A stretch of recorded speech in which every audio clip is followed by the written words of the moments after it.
It all began on a quiet morning in Buenos Aires. Lionel Messi, the football god adored by millions, sat in his private study, scrolling through international news. His eyes, tired from training and travel, paused on a headline.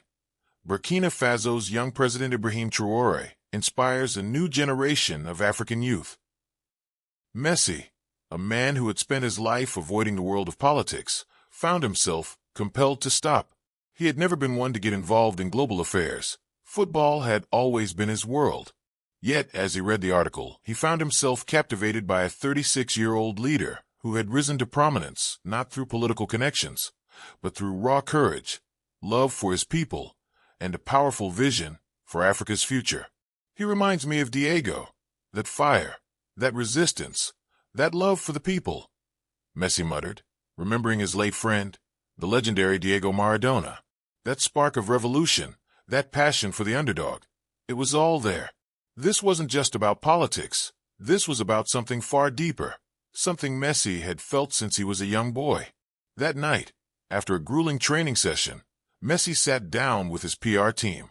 His usual composed demeanor had been replaced with a quiet intensity. He had made a decision that would surprise the world. "I want to send a message," Messi said, his voice soft but resolute. "Not to a president, but to a man I respect deeply. A man who has stood up for his people." The team was taken aback. Messi had always been careful with his words.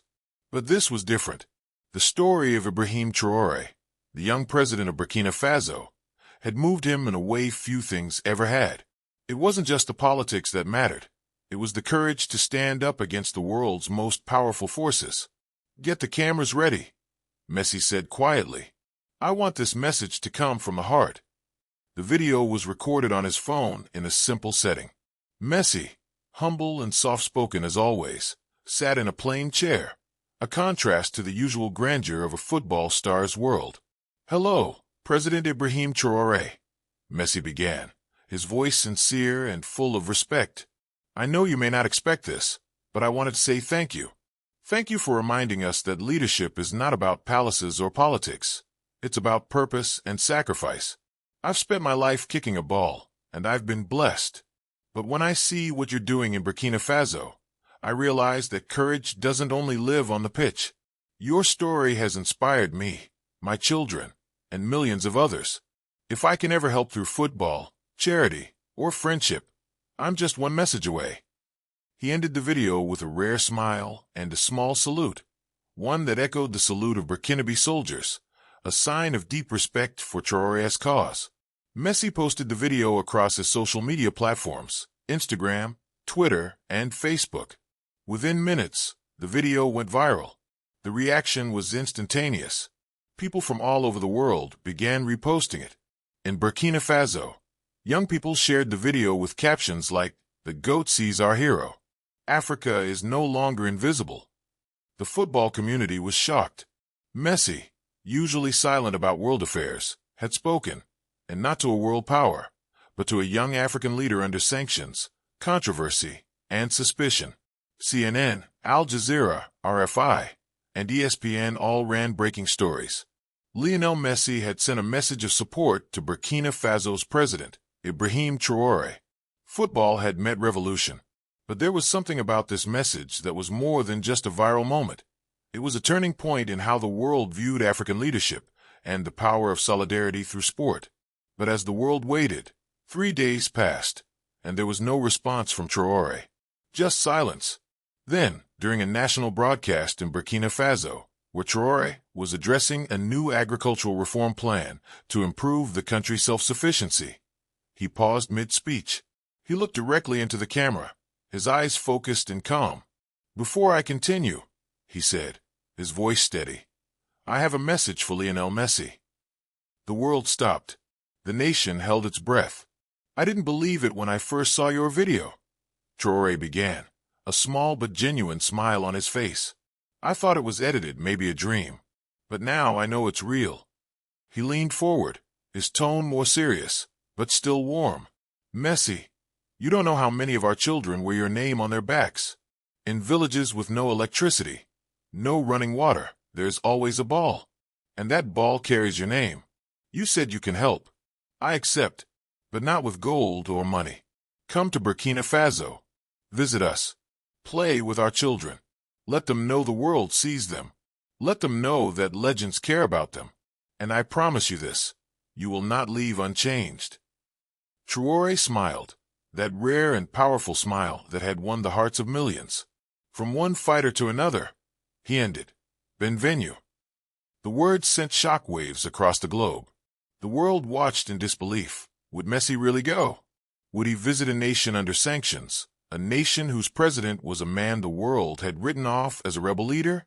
The speculation flooded the internet. Could this be real? The world was buzzing. News outlets, social media, football fans, and political analysts. Everyone was talking about Messi's message and President Ibrahim Traoré's heartfelt response. The question on everyone's mind was simple. Would Messi actually go to Burkina Faso? Could a footballer, at the height of global stardom, truly connect with a nation struggling against both internal and external challenges? Would this be another one of those symbolic gestures that fades into the background? Or could it be something real, something that could change the course of history? For days, speculation flooded social media. People across Africa began to dream. Messi's words were more than just a message. They were a symbol of something much bigger. Young Africans, long ignored by the global powers, began to feel a sense of pride, a sense of possibility. It wasn't just about Messi's visit. It was about the recognition of Africa's leaders, Africa's youth, and Africa's potential to change its own destiny. Despite the global media storm, Messi remained silent. He didn't make a public statement, nor did he give any hints about his plans. His team continued with their usual routine, training for the upcoming football season. But behind closed doors, Messi was preparing for something far beyond football. Weeks passed. Then, one quiet morning, the news broke. Lionel Messi had boarded a private jet bound for Ouagadougou, the capital of Burkina Faso. The announcement wasn't made through a press conference or a viral tweet. It was simple. A press release from Messi's foundation stating, "Lionel Messi will be visiting Burkina Faso to support President Ibrahim Traoré's youth initiatives and the ongoing fight for African self-sufficiency." The football world erupted. Fans, journalists, and influencers flooded social media with reactions. It was happening. Messi was going to Africa, not just as a footballer, but as a symbol of global solidarity. A global icon, known for his quiet demeanor, was stepping into the political fray in a way no one had ever expected. This wasn't just a football match or charity event. This was a statement. The media frenzy escalated when it was revealed that Messi was traveling incognito. No cameras, no flashy announcements, just him, his wife Antonella, and a small team from his foundation. They were trying to keep the visit as low-key as possible, but the word was out, and the streets of Ouagadougou were already buzzing with excitement. People had heard the rumors. Messi was coming, and they couldn't believe it. Upon landing in Burkina Faso, Messi and his team were met by a small group of government officials, who led them straight to the president's office. But instead of heading to a private meeting or a luxury hotel, Messi chose something entirely different. He asked to visit the countryside, the rural schools, the villages, the places where the children of Burkina Faso had been waiting for something that could change their future. It was a scorching afternoon in the red dust of a rural village when Messi, barefoot and smiling, first stepped onto the field. The children, who had been playing barefoot with old, worn-out footballs, couldn't believe their eyes. Messi, the football legend, was here, right in front of them, not just watching from a distance, but joining in the game. His laughter rang out across the field as he kicked the ball around with children who had never imagined they would ever see a man like him, let alone play with him. The sight was surreal. Messi, one of the greatest footballers to ever live, playing on a dusty, unkempt field with nothing but a ball and a group of excited children. But there was something even more powerful about the moment, something that struck a chord in the hearts of those who saw it. Messi wasn't just there to take photos or sign autographs. He was there to be with them, to play, to laugh, to experience the reality of life in Burkina Faso, and to remind the children that they, too, mattered. But the most emotional moment came later that day, when Messi sat with Ibrahim Traoré in a modest room. No suits, no protocol, just two men. Traoré had arranged a private meeting, and as they sat side by side, the president spoke from the heart. "Messi," Traoré began, his voice full of emotion, "you have no idea what this means to us, to these children, to our country, to Africa. You've not just come to play football. You've come to show the world that Africa is not invisible, that we, too, are part of the global conversation. You've made a generation feel seen." Messi, visibly moved, nodded in agreement. The visit wasn't just about football. It was about building bridges, fostering understanding, and showing that even the smallest actions can spark monumental change. After spending the day with the children, giving out books, footballs, and his signature smile, Messi's journey had only just begun. He wasn't just a visitor. He was a catalyst. The Messi-Traoré connection was proving to be more than just a one-time meeting. It was a moment in history, one that was starting to build momentum for something much larger than anyone could have anticipated. The press had started calling it a historic visit, but for the people of Burkina Faso, it was much more personal. They saw Messi as a symbol of hope, proof that even the most unreachable figures in the world could connect with their struggles. To them, Messi was not just a football player. He was a partner in their fight for dignity, respect, and opportunity. But the visit wasn't over. As Messi prepared to leave, he announced the launch of the Messi-Traoré Youth Football Academy, the first international football academy in Burkina Faso. The academy would offer free training to children from all walks of life, regardless of their economic background, and it would provide them with the tools to build better futures. The opening of the academy wasn't just an event, it was a movement that would inspire the youth of Africa to dream bigger, to see beyond the limitations imposed on them, and to know that they, too, could reach the highest levels of success. And just as Messi was about to board the plane back to Paris, a surprising announcement came from the government of Burkina Faso. They were renaming the national stadium in Ouagadougou to honor Messi's visit. The Leo Messi Stadium would stand as a lasting tribute to the connection between football and revolution, between a man who transcended borders and a country that had long been overlooked by the global community. As Messi boarded his plane back to Paris, he couldn't shake the images of the children, laughing barefoot on that dusty football field. The warmth of the reception, the heartfelt gratitude from President Ibrahim Traoré, and the overwhelming sense of unity he had felt in Burkina Faso stayed with him. His visit, which had started as a simple gesture of support, had turned into something far more profound. The world had watched in awe as Messi, the football icon, had embraced a country often ignored by the global stage. He wasn't just a celebrity in Africa. He was a bridge, a symbol of hope, change, and possibility. Back in Burkina Faso, the impact of Messi's visit was nothing short of seismic. The youth in villages across the country had received Messi's message loud and clear. You are not invisible. You matter. His decision to play football with them, to join in their world, had shown them that their lives and dreams were worthy of global attention. Messi's actions had done more than just inspire. They had ignited a movement. The Messi-Traoré Youth Football Academy quickly became a beacon of opportunity for thousands of young Africans, and its success wasn't just measured in goals or training sessions. It was measured in hope. In the days that followed Messi's departure, the world's media continued to cover the story. News outlets across the globe ran reports on the academy's opening and the renaming of the stadium in Messi's honor. But what truly captivated the world wasn't the spectacle. It was the message behind it. The media was caught off guard. They had never seen a world-class footballer do something so profound. Messi wasn't just attending events or signing sponsorship deals. He was engaging in real change. And that's when the ripple effect began. Suddenly, the narrative about Africa shifted. The old stereotypes of poverty, conflict, and instability began to fade into the background as the world started seeing a new side of Africa. The Africa of potential, talent, and unity. Football wasn't just the sport being played in Burkina Faso. It was a vehicle for social change, for empowerment, and for a generation of young Africans who had been waiting for a chance to show the world what they were capable of. Messages of support flooded social media from other football stars, celebrities, and even political leaders. Cristiano Ronaldo, Neymar, and Kylian Mbappe, Messi's greatest rivals on the field, all voiced their admiration for Messi's visit to Burkina Faso. What Messi did for Africa is beyond football. He gave hope, wrote Neymar. Mbappe, known for his own charity work, echoed the sentiment. We all have a responsibility to help build a better world. Messi showed the way. But the ripple effect wasn't limited to the football world. Within weeks of Messi's visit, the United Nations and several international NGOs began to recognize the power of sports as a tool for development in Africa.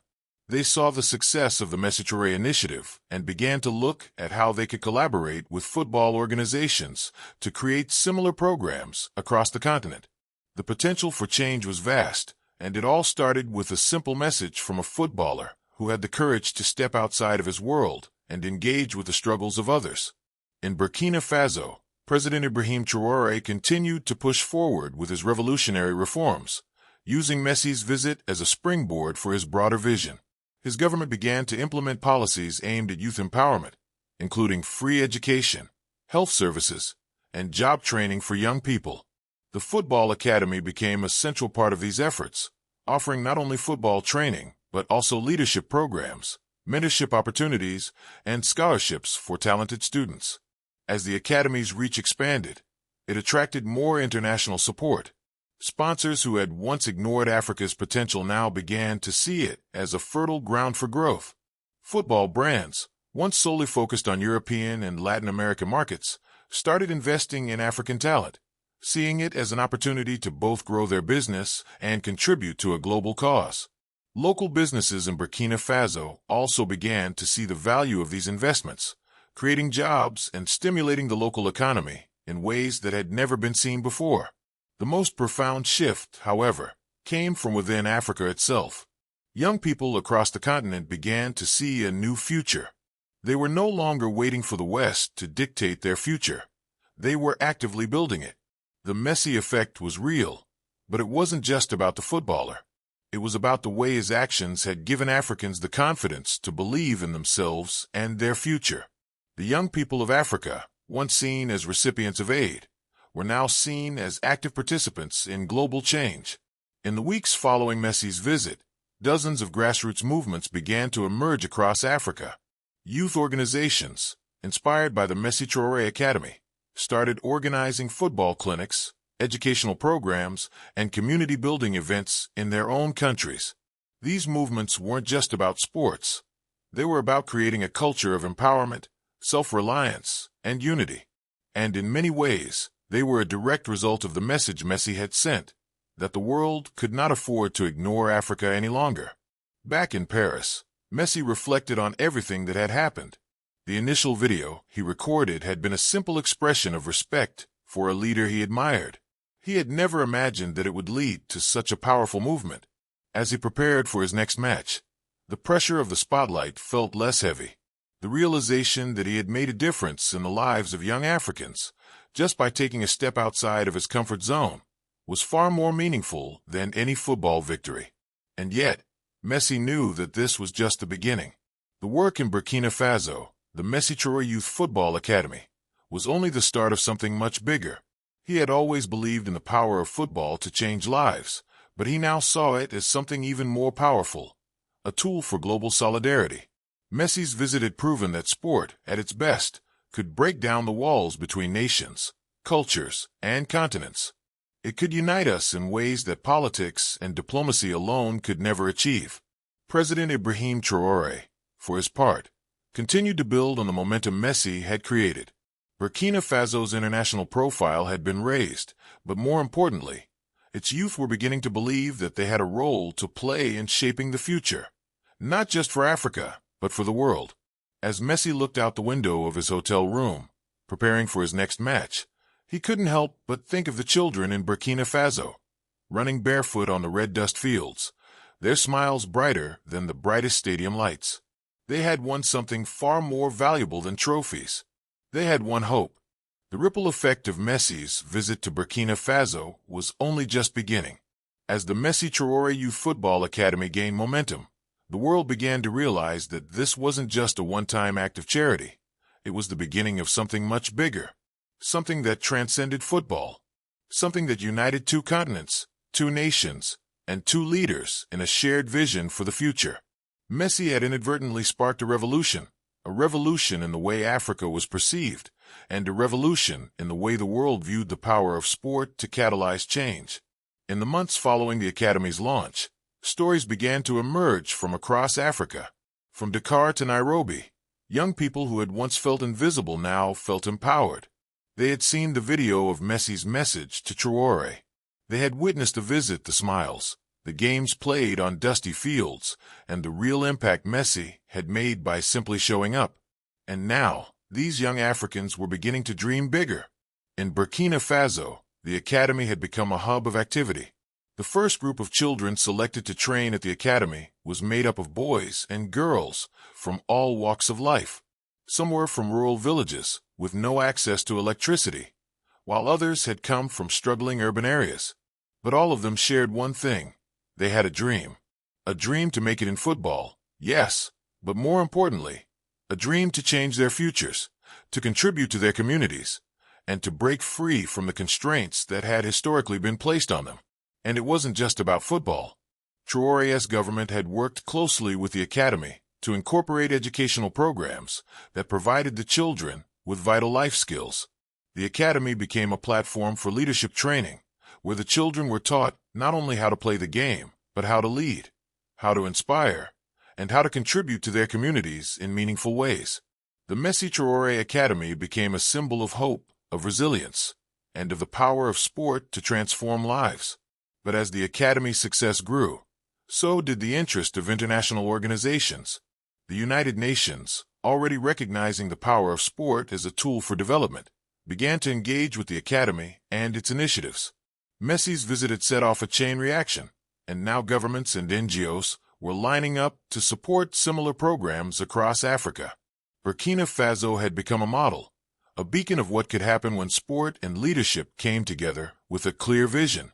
Meanwhile, Messi had returned to Paris, but the feeling of connection he had forged in Africa had left an indelible mark on him. It wasn't just the joy of playing football with children on a dusty field.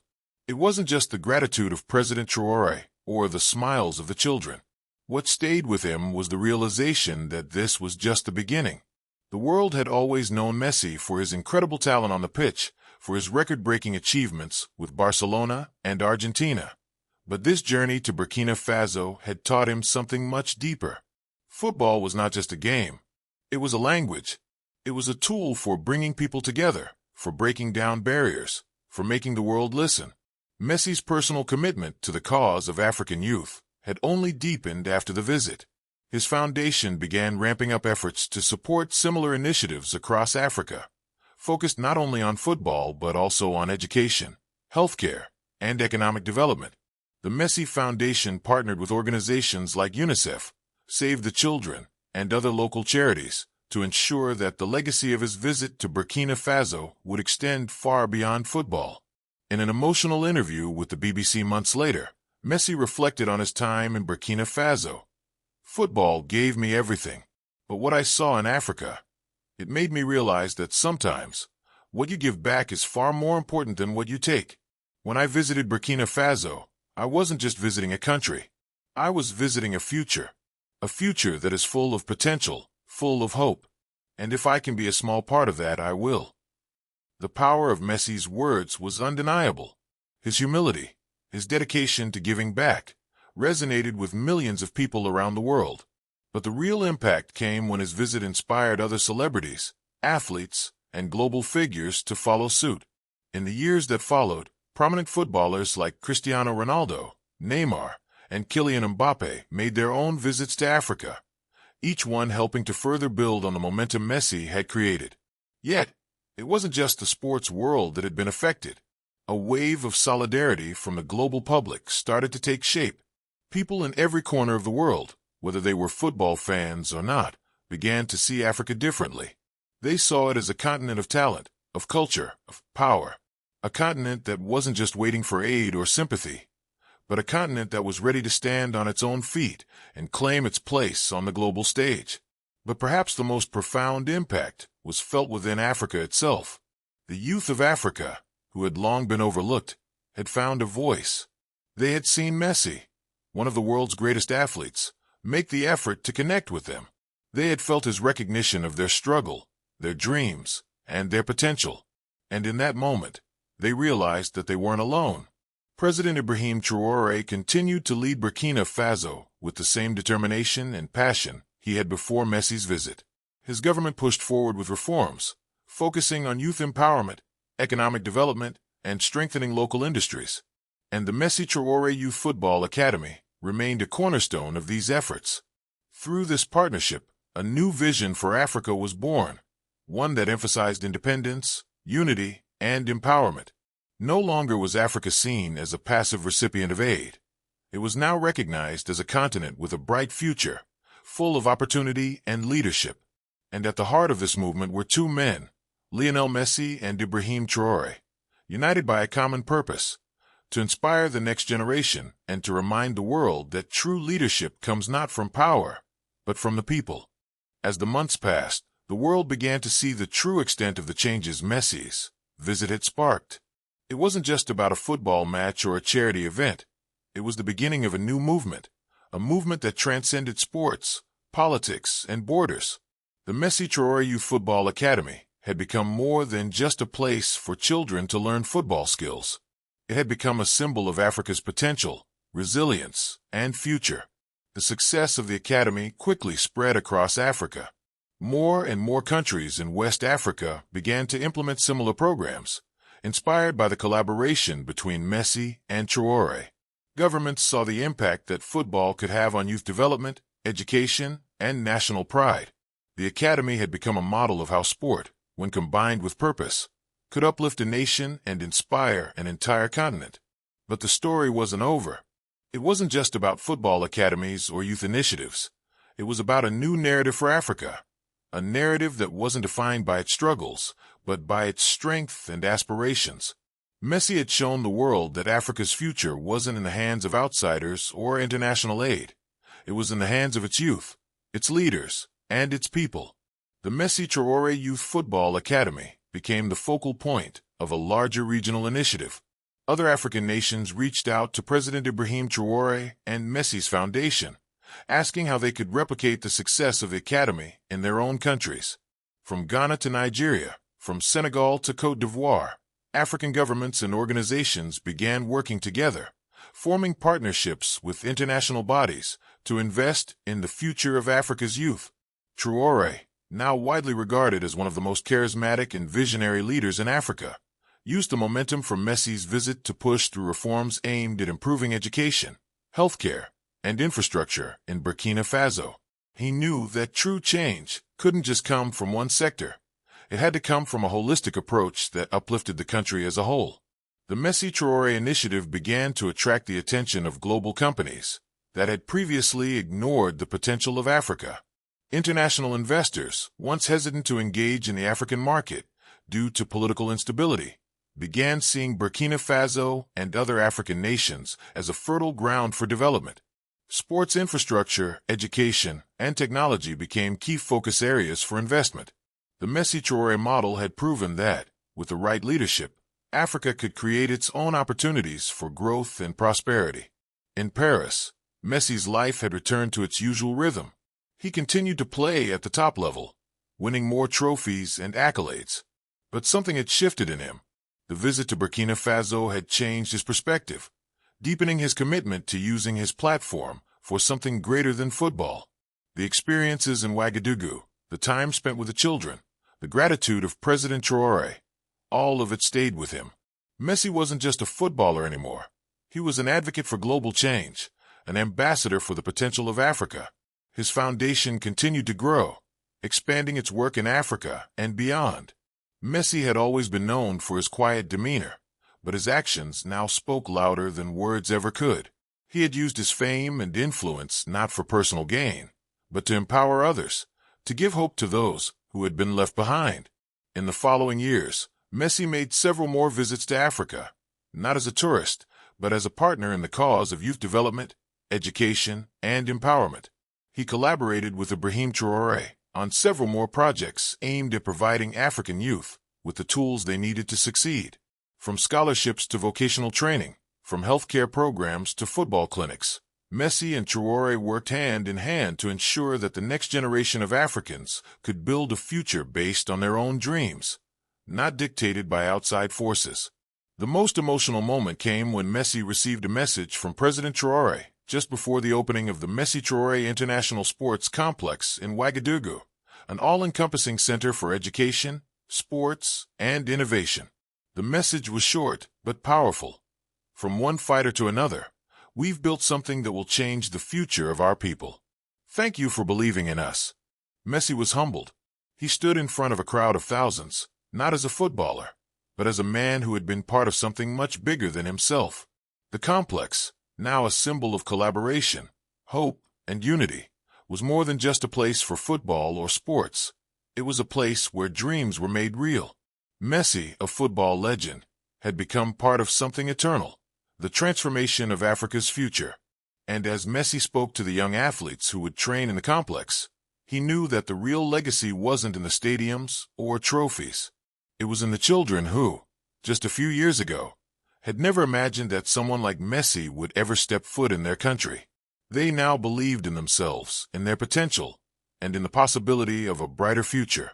Football made me famous, Messi said in his speech, but Africa made me human again. Thank you, President Traoré. Thank you, Africa. The crowd erupted into applause, and Messi, standing beside Traoré, knew that he had scored the greatest goal of his life, not in a football match, but in the hearts of millions.